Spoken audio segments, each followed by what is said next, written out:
Les Halles du Boulingrin sont un lieu emblématique de Reims et elle est notamment connue pour son architecture avec une voûte de près de 19 mètres de hauteur et 7 cm d'épaisseur. Elle est notamment aussi connue pour son style art déco et ses nombreux prix comme étant classé monument historique ou encore le prix européen du patrimoine culturel de l'Union européenne. Les Halles du Boulingrin sont aussi appelées la deuxième cathédrale de Reims avec près de 100 mètres de long et 50 mètres de hauteur. Et de votre côté Épernay, qu'est-ce que ça dit du côté des Halles ? Je ne suis pas du tout d'accord avec toi. Je pense que tu n'es même jamais venu sur le marché d'Épernay, sinon tu ne dirais pas ça. Comme tu peux le voir derrière moi, le marché, la halle Saint-Thibaut d'Épernay, c'est un bâtiment très charmant avec des briques, une verrière de style Baltard. C'est quand même bien plus charmant que le gros blocos qui vous sert de marché de halle couverte à Reims.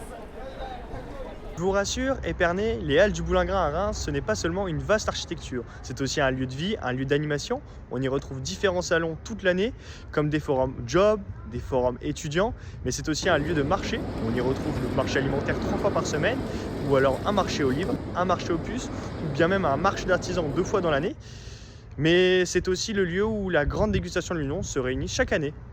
En plus de son côté charmant, la halle Saint-Thibaut, elle a aussi un autre atout, c'est qu'elle est très animée. Elle n'est pas ouverte seulement les mercredis matins et les samedis matins pour le marché. En effet, la ville organise un vendredi par mois ce qu'on appelle les apéros de la halle. Donc le concept, c'est qu'il y a un producteur de champagne, mais aussi des producteurs de produits de bouche. C'est un événement très prisé par les Sparnassiens, les touristes. On peut avoir même jusqu'à 2000 personnes. Voilà, et c'est donc un événement assez festif et surtout très pétillant. Alors là Laetitia, tu as presque réussi à me convaincre et tu marques un point, les apéros de la halle, ça a l'air super sympa et ça me donne presque envie de venir. Mais tu sais, à Reims, nous aussi on met en avant les locaux, notamment avec le marché d'artisans 2 fois par an, où on réunit plus de 50 exposants avec des métiers parfois inconnus. Et ça plaît au monde et il y a beaucoup de gens qui viennent chaque année. Mais dis-moi, à Épernay, à part les apéros de la halle, qu'est-ce qui s'y passe le reste du temps ? Alors, cerise sur le gâteau, le marché d'Épernay n'est pas seulement charmant et animé, il est aussi très coté. La preuve, il accueille régulièrement des équipes de tournage.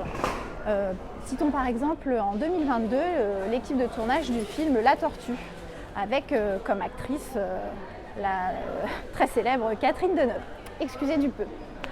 Du coup, voilà, Julien, moi ce que je te propose, c'est que je te réserve un cabas et puis tu viens faire tes courses à Épernay.